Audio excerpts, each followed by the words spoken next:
15세기 유럽은 그야말로 스페인의 동무대였습니다.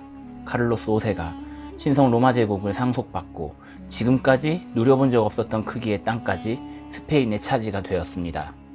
콜럼버스가 발견한 씨앗은 원주민의 피를 자양분으로 무럭무럭 자라더니 스페인의 금과 은을 끊임없이 안겨다 주었습니다. 그러는 동안 유럽 반대편에서도 거대한 세력이 움트고 있었습니다. 당시 동로마를 제압하고 콘스탄티노플을 이스탄불로 바꿔버린 이슬람의 재림, 현재 터키의 모태인 오스만 튀르크였습니다. 유럽 양 끝단에서 팽창하던 제국은 결국 충돌하고야 맙니다.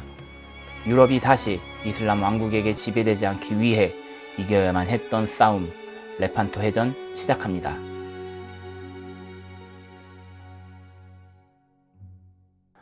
레판토 해전이 벌어진 16세기의 이슬람은 유럽 국가들에게는 공포의 대상이었습니다.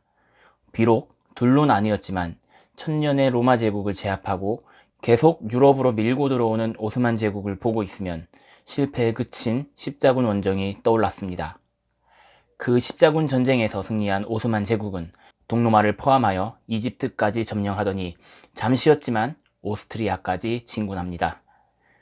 유럽의 심장까지 들어온 오스만은 유럽을 공포에 몰아넣기 충분했습니다. 오스만이 가장 강력했을 당시의 왕은 슐레이만 1세. 그는 중앙유럽뿐만 아니라 북아프리카까지 오스만 지배 아래 두게 됩니다. 그리고 베네치아를 공격하게 됩니다. 베네치아? 그거 이탈리아 도시 이름 아니야? 네, 맞습니다.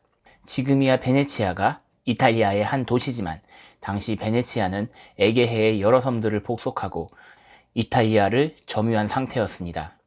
다만 베네치아가 당시 무시 못할 세력이라 할지라도 오스만에게는 상대가 되지 않았습니다.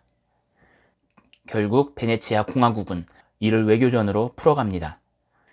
교황에게 도움을 청하며 이를 해양 지배권 차지를 위한 다툼이 아니라 가톨릭과 이슬람의 전쟁으로 프레임을 짜는데 성공합니다. 그리고 교황은 당시 유럽 패권을 장악하고 있는 펠리페 2세에게 참전을 요청합니다. 과연 스페인은 그 요청을 승인할까요? 당시 스페인은 신대륙을 관리하는 것만으로도 정신이 없었습니다. 영국에서 내려온 해적선들 때문에 골머리를 싸매고 있었습니다. 당시만 해도 유입되는 금은 충분하다 못해 넘쳤고 때문에 동쪽의 에게해에 있는 영토에는 큰 구미가 당기지 않았습니다. 하지만 펠리페 2세는 그 요청을 승낙합니다. 도움을 필요로 하는 이가 다름 아닌 교황, 즉 가톨릭이기 때문입니다. 스페인은 유럽에서도 손꼽히는 가톨릭 국가입니다. 스페인의 왕은 왕권의 정당성을 위해서라도 가톨릭과 함께 해야 했고 그 가톨릭을 지키기 위해서 스페인은 참전합니다. 무엇보다 네덜란드에서 움트는 신교로 대표되는 반란의 움직임이 심상치 않았습니다. 가톨릭을 강요하는 스페인이 신교를 받아들인 네덜란드인을 너무 혹독하게 제압했기 때문입니다. 펠리페 2세는 설령 영양가 없는 전쟁이라 할지라도 가톨릭의 위험을 유럽에 알려야 했습니다. 양 진영 간 전력은 막상막하였습니다. 오스만의 정예부대인 예리체니가 있다면 스페인은 강력한 해군을 보유하고 있었습니다. 전쟁은 치열했지만 결국 스페인이 버티는 연합군이 승리를 거둡니다. 승리의 큰 원인 중 하나는 스페인이 신대륙을 차지하기 위해 집중했던 해상력에 비해 오스만은 육군 위주였기 때문입니다. 전쟁이 시작되고 연합군으로 전세가 기울자 주로 가톨릭 포로로 이루어진 노자비들은 탈출하거나 쉽게 투항합니다. 또한 십자군 전쟁 승리의 주역인 예리체니도 예전과 같지 않았습니다.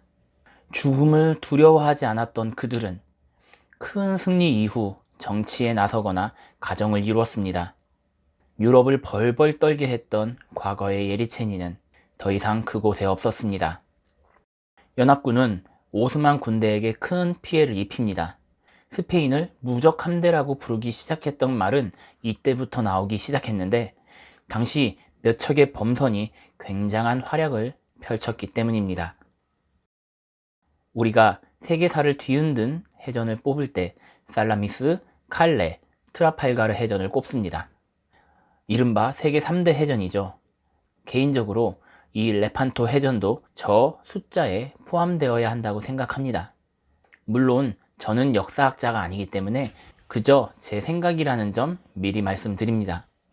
전쟁의 피해 규모도 상당했지만 이 전쟁에서 거둔 승리가 의미하는 바는 매우 큽니다.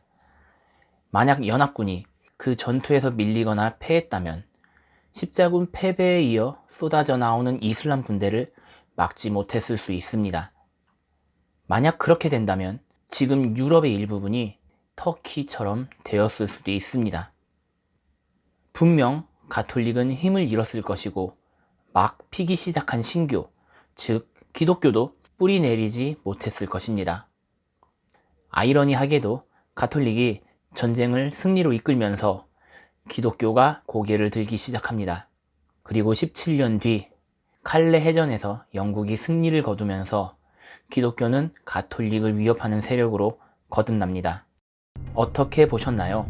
이 밖에 세계사의 패러다임을 바꾼 전쟁은 또 뭐가 있을까요? 여러분의 의견 부탁드립니다. 그리고 세계사를 뒤흔든 스페인의 5가지 힘, 많은 사랑 부탁드리겠습니다. 도움이 되셨다면 좋아요, 구독까지 해주시면 muchas gracias. 모두들 hasta luego.